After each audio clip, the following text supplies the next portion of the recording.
Oi gente, tudo bem? Hoje a gente vai falar um pouco nesse vídeo sobre transmissão colinérgica. Nós já temos alguns vídeos aí de sistema nervoso autônomo, né? Tem vídeos aí da divisão de parasimpático e simpático, explicando cada um separadamente. Temos um vídeo curto explicando anatomia e fisiologia. E agora esse vídeo falando sobre transmissão colinérgica. Então, o que a gente vai ver aqui nesse processo de transmissão colinérgica? Primeiramente, para quem não me conhece, eu sou a professora Priscila e a gente está fazendo esse curso de farmacologia, um curso de farmacologia para que você possa aprender farmacologia de uma forma simples e fácil, com vídeos curtos. Então, que você entenda mecanismos, entenda funcionamentos de uma forma mais simples, ok? Então, hoje o que a gente vai ver é uma revisãozinha rápida de como ocorre a transmissão colinérgica, a revisão da liberação da acetilcolina, sua interação com os receptores colinérgicos e vamos falar do sistema autônomo colinérgico, né? Da acetilcolina. Então, os efeitos farmacológicos da acetilcolina, né, os efeitos da acetilcolina no nosso corpo, né, as ações dela nos nossos órgãos e nos nossos sistemas. Então, para a gente relembrar aqui, nós sabemos que a síntese da acetilcolina ela ocorre dentro do neurotransmissor, né, um neurotransmissor pré-sináptico. E para que ela ocorra, eu preciso da união da acetil-CoA com a colina e da participação da enzima colina-acetiltransferase. Aí eu tenho a formação da acetilcolina. A acetilcolina formada dentro do nosso neurônio pré-sináptico ou pré-ganglionar, essa acetilcolina é transportada e armazenada dentro de vesículas. Ela fica armazenada nessas vesículas para que, na hora que passa o impulso nervoso, ela vai ser liberada, ela sofre exocitose. Né? Então, aqui no 2 eu tenho a liberação do neurotransmissor. Ela pode ainda ser degradada na fenda sináptica pela acetilcolinesterase. Ela é uma enzima, né, que é responsável pela degradação da acetilcolina na fenda sináptica. E a gente tem o reaproveitamento da colina, que é transportada novamente para o nosso neurônio pré-sináptico. E ela, a acetilcolina, após sofrer exocitose, ela interage com os receptores pós-sinápticos. Quais receptores? Já estudamos também, temos vídeos de receptores colinérgicos, né, da acetilcolina. Podem ser receptores nicotínicos ou receptores muscarínicos. Professora, qual a diferença de receptor nicotínico e receptor muscarínico? Corre lá no vídeo se você quiser mais detalhes, mas a principal diferença é o local onde eles se encontram, ok? O local, o nicotínico, ele é um receptor ionotrópico e o muscarínico um receptor metabotrópico. Falei grego para alguém? Se tiver falado grego também pode voltar lá para o outro vídeo. Mas ionotrópico porque eles são canais iônicos, metabotrópicos porque são receptores acoplados à proteína G, ok?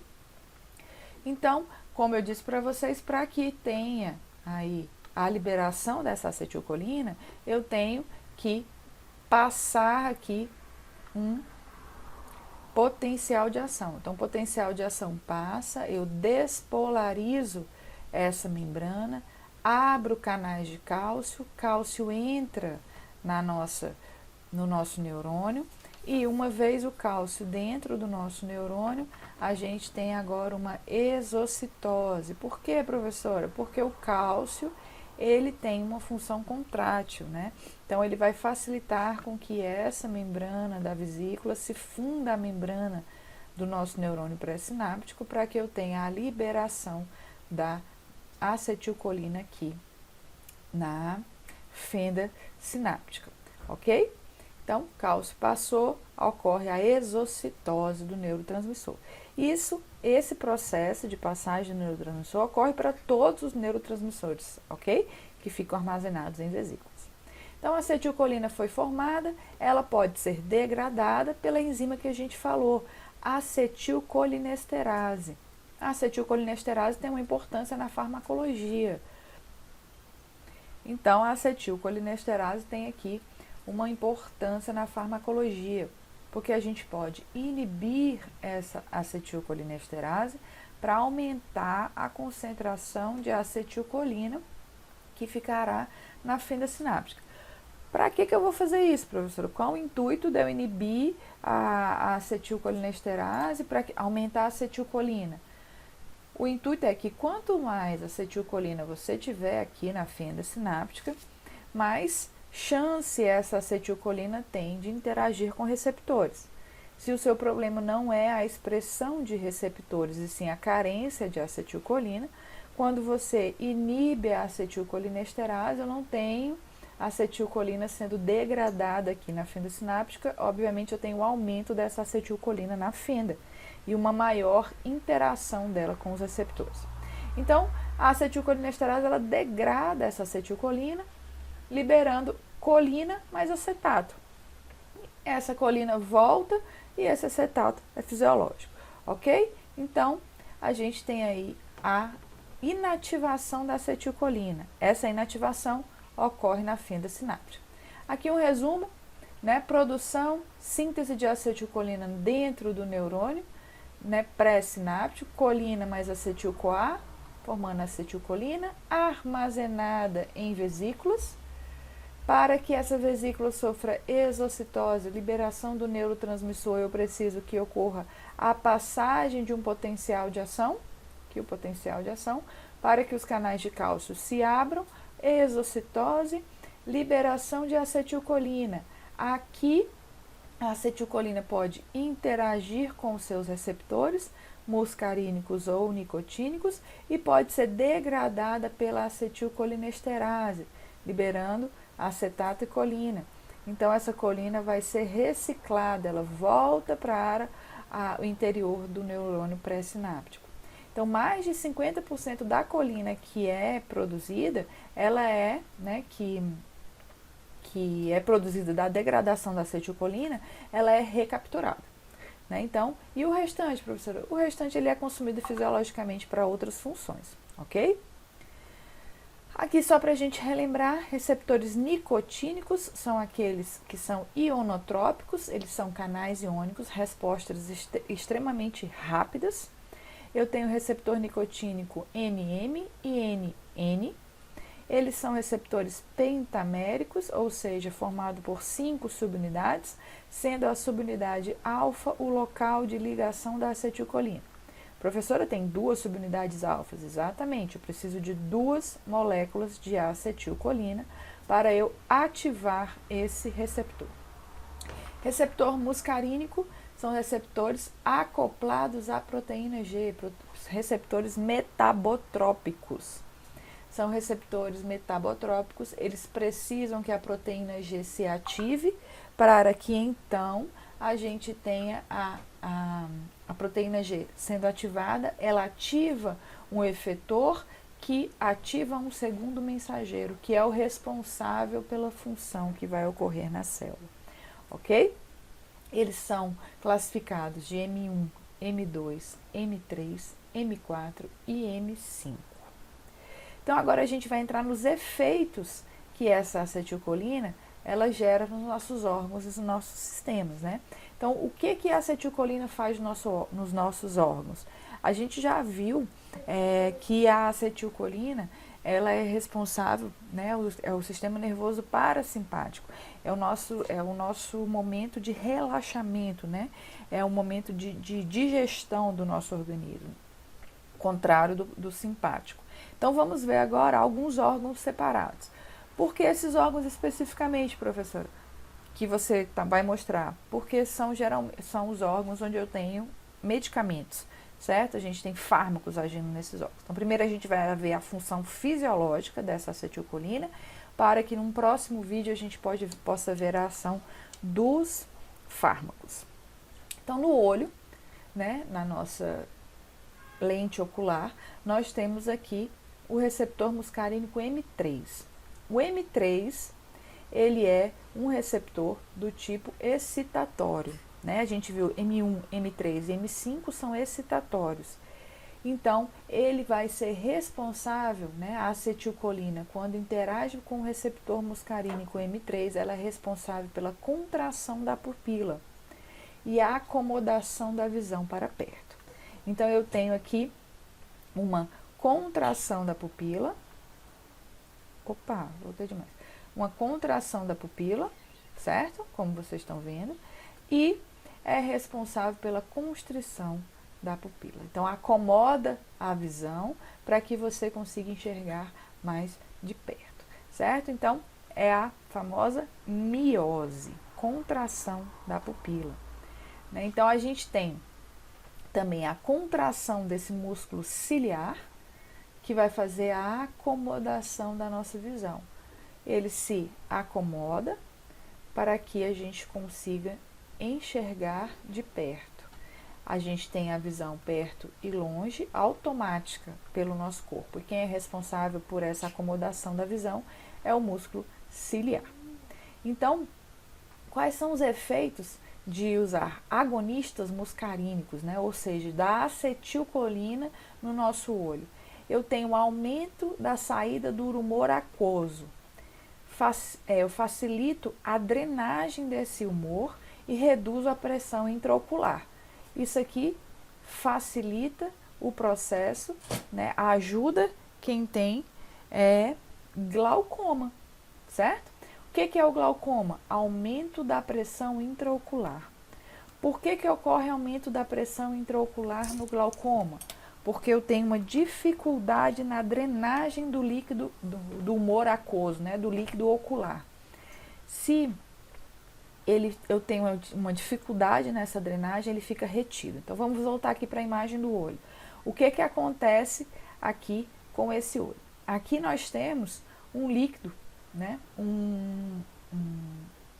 O líquido ocular, que fica aqui entre a nossa córnea e a lente do nosso olho. Né? Esse líquido é um líquido lubrificante e ele é responsável pela tensão que a gente tem que ter aqui também, nessa região. Quando você faz uma contração desse músculo ciliar, quando você contrai o músculo ciliar, o músculo relaxado, músculo contraído.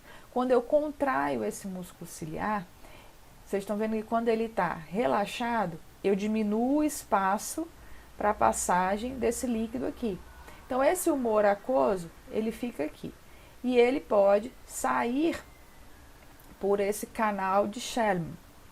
Se eu contraio esse músculo ciliar, eu facilito essa drenagem, eu facilito essa passagem desse músculo, ok? E eu diminuo a pressão. Então, eu tenho, professora, eu só tenho esse líquido, esse humor aqui? Não, a gente tem o líquido no nosso olho, ele é responsável pela pressão do nosso olho. Todos os nossos órgãos eles são compostos por uma parte aquosa, né, a maior parte é aquosa e ela é responsável por uma tensão que tem que ter, uma pressão que tem que ter dentro desses órgãos. Então, eu tenho esse líquido aqui. Quando esse líquido está, normalmente esse processo de drenagem acontece e ele sai. Então, esse líquido é produzido, ele fica aqui na lente do olho, ele ajuda no processo de acomodação da visão para perto e longe, né, de acordo com a contração desse músculo constritor, né, esses ligamentos, esse músculo ciliar. Então, eu vou fazer com que esse líquido circule normalmente. A pessoa que tem glaucoma, o que acontece com essa pessoa? Ela tem uma alta produção desse líquido e ela tem uma dificuldade de contração desse músculo ciliar. Então, esse músculo ciliar dela mantém-se dessa forma. O que acontece? Diminui a drenagem desse líquido, aumenta a presença desse líquido, porque muitas vezes a produção continua e a pressão no olho dessa pessoa vai aumentando. A gente sabe que o glaucoma, com o tempo, se não tratado, a pessoa perde completamente a visão. Então, uma das características, né, dos usos da acetilcolina é exatamente a constrição da pupila, a miose e a acomodação da visão, né, que é essa contração desse músculo, que vai permitir com que esse líquido passe para passe para o outro lado da lente do olho e possa sair do olho normalmente, ok? Então, quando a pessoa tem glaucoma, o uso de agonistas muscarínicos vai facilitar aumento da saída desse humor aquoso, né, aumento dessa drenagem e, logicamente, diminuir a pressão intraocular. Aonde eles vão agir? Receptores M3, certo? Vão agir em receptores M3. Professor, mas isso quer dizer que essa pessoa não está produzindo, então, acetilcolina? Sim, ela está produzindo, mas por algum processo, alguma alteração, essa acetilcolina não está funcionando normalmente dentro do olho dela. Então, se a gente aumentar a acetilcolina na região, são colírios, né, que você pinga agonistas nessa região, você facilita a ação da acetilcolina, ok? No coração a gente viu que nós temos os receptores M2, né? O M2 no coração muscarínico, ele é inibitório. Receptores inibitórios que vão causar diminuição da frequência, bradicardia, momento de relaxamento parasimpático, causa diminuição da força de contração. E nós ainda temos um M3, né? No sistema circulatório, eu tenho M3, mas professor, M3 é excitatório e ele causa vasodilatação. A gente vai entender isso lá na frente, ok? Mas o que a gente precisa saber nesse exato momento é que no coração eu tenho receptores M2, onde a acetilcolina se liga, e isso vai fazer com que eu tenha diminuição da frequência da frequência cardíaca, bradicardia, e diminuição da força de contração. Então, nos vasos sanguíneos, a gente tendo dilatação desses vasos sanguíneos, a gente faz com que a circulação seja mais lenta, eu diminuo o fluxo. Então, professora, a senhora disse que o M3 é excitatório e causa vasodilatação. A via dessa vasodilatação por receptor muscarínico M3 é uma via paralela, ele ativa a via do óxido nítrico. O que é o óxido nítrico? O óxido nítrico é uma substância produzida pelo nosso corpo que é responsável por processos de vasodilatação. Então, ele ajuda o nosso corpo a vasodilatar. Então, como é essa via paralela do óxido nítrico, professor? A gente viu que o M3 ele está ligado à fosfolipase C, ativação. Né? A ativação de fosfolipase C, ele aumenta IP3 e aumenta DAG. Aumentando IP3 e DAG, eu tenho aumento de cálcio. O cálcio ativado, ele ativa a via do óxido nítrico. E, né, então, eu tenho aumento da liberação de cálcio e ativação dessa via do óxido nítrico. Eu tenho L-arginina sendo transformada em óxido nítrico. Esse óxido nítrico sendo liberado na nossa circulação em excesso, ele causa a vasodilatação. Ok? Então, M3 está nos vasos, ele é excitatório, mas mesmo sendo excitatório, ele não causa vasoconstrição, ele vai causar vasodilatação através da via do óxido nítrico. Então, no sistema circulatório, eu tenho M2 e M3 funcionando. M2 está no coração, que a gente já viu, que ele é Então, o M3 está no coração, que a gente já viu, o M2 está no coração, que a gente já viu que ele diminui a frequência e a força de contração. E o M3 está nos vasos sanguíneos, causando vasodilatação, permitindo com que o fluxo sanguíneo seja um pouco mais lento. Então, diminuição da propulsão do fluxo sanguíneo por M2. Por quê? Porque bradicardia. Então, eu vou impulsionar esse sangue mais lentamente. E ele não altera a resistência vascular ao fluxo, o M3, porque eu tenho vasodilatação. Então, eu diminuo a pressão arterial. É a melhor forma de diminuir pressão arterial? Não é a melhor forma, mas ele também causa uma diminuição da pressão arterial, ok? Aí a gente vai para as vias aéreas. Nas vias aéreas, eu tenho o M3. Professor, M3, ele é é excitatório, ele é excitatório, ele ativa a fosfolipase C, aumenta IP3, aumenta DAG. Lá no vaso sanguíneo ele causa vasodilatação via óxido nítrico. E nos brônquios, broncoconstrição, certo? Então ele vai causar uma constrição dos brônquios. Essa constrição dos brônquios, se você parar para pensar, a gente está falando da parte fisiológica, né? Professor, então quer dizer que existe um medicamento que vai causar broncoconstrição? Não, porque a gente não seria um medicamento, né? Seria um veneno. A gente estaria causando a morte da pessoa. Então, existem fármacos que causam broncoconstrição que somente são usados para pesquisa. Eles não são vendidos, né? Não tem uso terapêutico. Então, nas vias aéreas, musculatura lisa, eu tenho M3 causando broncoconstrição, ok? Na bexiga eu também tenho musculatura lisa. Os agonistas muscarínicos, ou acetilcolina nos receptores muscarínicos da bexiga, eles são capazes de aumentar a atividade peristáltica do trato gastrointestinal. Então, a gente viu que a parte parasimpática, que é a acetilcolina, é a responsável por aumentar o peristaltismo. Né? Então, eles são responsáveis pela ativação do trato gastrointestinal. Eu tenho a contração da bexiga, né? Também contrai o músculo detrusor, e eu tenho o relaxamento do esfíncter. Então, o músculo detrusor é esse músculo aqui. Ele contrai esse músculo detrusor e relaxa a bexiga, e relaxa o esfíncter, desculpa. Isso facilita a micção. Professor, então quer dizer que ele tem duas funções, contrai e relaxa?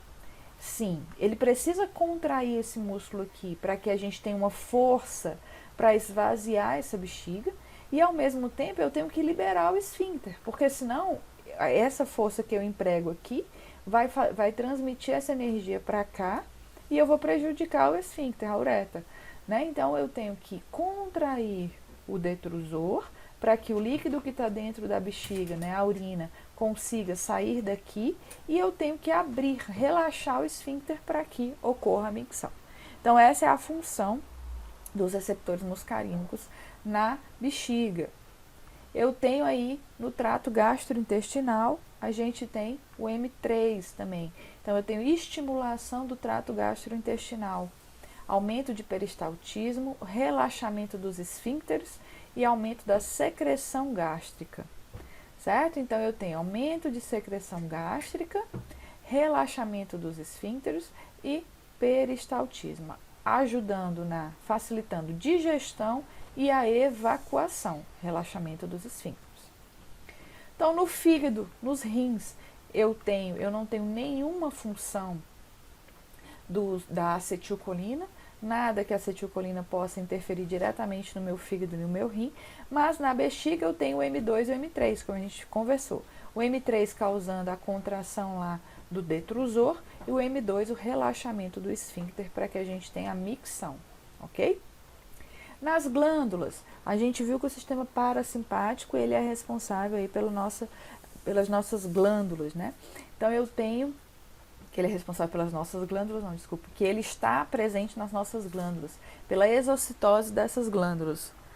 Então, ele é responsável pela sudorese, M1 e M3, excitatórios, lacrimejamento, M3, salivação e secreção brônquica, M3, certo? Então, todos eles ativando a secreção, a exocitose das substâncias que estão nas nossas glândulas. Sistema nervoso central, nós temos a ação da acetilcolina nas funções cognitivas, né, na excitação. Então, existem vários estudos aí mostrando a ação da acetilcolina no Parkinson, a ação da acetilcolina no Alzheimer, que a gente não vai entrar em detalhe porque ainda não tem nada exatamente confirmado. Tem muitos estudos positivos, muitos estudos que vão para a linha do que realmente está acontecendo, mas que realmente deve estar correto, mas a gente não tem certeza de nada. Provavelmente é receptor M1 causando essa excitação e a gente tem aí as funções cognitivas, ok? Então, nós temos ainda, na junção neuromuscular, a contração, ok? Então, só aqui, que é responsabilidade da acetilcolina. Então, aqui, um resumo do sistema nervoso parasimpático, né, colinérgico. Então, ele está associado ao descanso, né, à digestão. No coração, a gente tem redução da frequência cardíaca e da condutibilidade, receptores M2, inibitórios, proteína GI. A acetilcolina agindo no M2 diminui frequência cardíaca, que já é um antagonismo. Nos vasos, eu tenho relaxamento da musculatura lisa, do endotélio, receptores M3, que são excitatórios, mas via óxido nítrico. Nas vísceras, músculos lisos, a gente tem contração das vias aéreas, broncoconstrição e aumento da secreção de muco pelo M3, fosfolipase C, aumento de cálcio. Um exemplo, agonistas colinérgicos são contraindicados para pessoas asmáticas, certo? Na asma, receptores beta 2, que a gente vai ver na aula de adrenérgicos, que causam broncodilatação, né? Então, para o tratamento da asma. A professora Sara falou que não existe medicamentos que funcionem como broncoconstrição. Não, a gente não tem nenhum medicamento que haja especificamente para broncoconstrição. Mas, quando a gente usa um agonista colinérgico, qualquer um deles, ele vai ter interação com todos os receptores colinérgicos que ele encontrar pelo corpo. E uma das reações adversas que a gente pode ter é uma broncoconstrição. Então, pacientes asmáticos nunca devem utilizar agonistas colinérgicos, né? Aí, nunca no sentido geral, a gente tem que levar em consideração o risco-benefício do uso dessa medicação. Nas glândulas, todas as nossas glândulas, a gente tem aumento da secreção glandular, né, secreção hormonal, receptores M3. No trato gastrointestinal, aumento do peristaltismo, relaxamento dos esfíncteres. Então, peristaltismo, M3, esfíncteres, M2. Então, eu aumento também a secreção do ácido clorídrico, receptores M1, né? Então, para gastrite, a gente pode utilizar um antagonista M1, né? Que diminui aí a secreção de ácido clorídrico no estômago. A gente ainda tem... então aqui foi o resumo da parte colinérgica, do que a gente viu, a ação da acetilcolina no nosso corpo, de uma forma fisiológica, tentando dar um padrão já farmacológico, mostrando o que pode acontecer com o uso de alguns fármacos, né? Mas primeiro a gente tem que entender como funciona a fisiologia, o que normalmente a acetilcolina já faz no nosso corpo e quais são as alterações que podem vir a ocorrer aí para a gente poder utilizar as medicações, fármacos. Então, os próximos vídeos a gente vai ver exatamente quem são esses agonistas muscarínicos.